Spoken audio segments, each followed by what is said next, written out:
Yo guys, thanks for tuning in again. This is more like a real talk video about the state of coaching that I'm quite concerned about, the direction of where the coaching currently is developing is quite concerning for me. That's why I felt it's the right time to put out some sort of different content, more like a real talk content.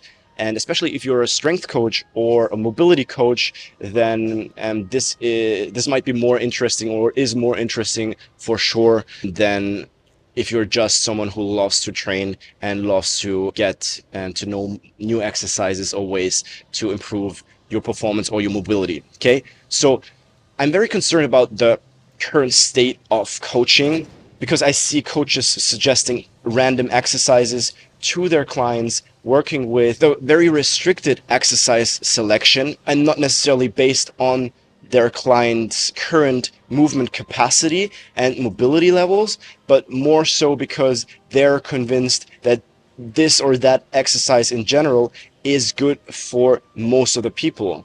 And that's not true. We always have to see, especially as a coach, every human being in front of us as an individual. So everyone is different. So the most important part before we start suggesting exercises to a client or person in front of us is being able to know their body more, how to assess the body, and how that human being in front of us is actually moving. I see a lot of random exercises, especially in the strength world, that are usually never should be suggested if the coach would be capable of assessing that person. And what I mean by that is a very easy example: a squat or a shoulder press. If you don't have 180 degrees of shoulder flexion and you're extending and compensating through your spine, why should you ever program and suggest a standing barbell shoulder press to that person in front of you? If that person cannot squat comfortably down into a squat and sit there without a weight on their and sit there without a weight on their back and being able to stay there for longer than a minute, then why should you ever program a heavy back squat to that person who's not even able to comfortably rest in that position? These are just very simple examples, but what I want to point out is every exercise has joint prerequisites that the person in front of you and also you has to meet to be able to execute that exercise efficiently and safely. If you're a coach and if you cannot assess your client or that human being in front of you, then you're doing that person no favor at all.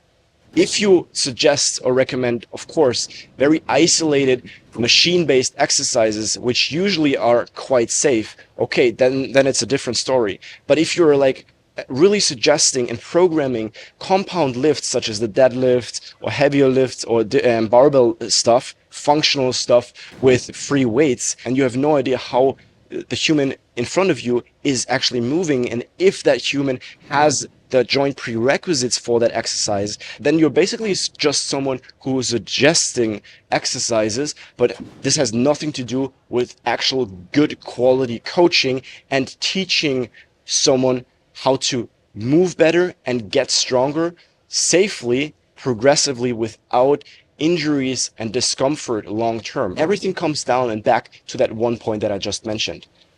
No one ever assessed them and see that the exercise that they did for such a long time was not a good and smart move. So this was just, again, a small, quick, real talk video. I hope this helped you, especially if you're a coach. Try to level up your coaching and learn how to assess your clients so you can make smarter and better choices for that programming. This levels up your business and your own knowledge, of course.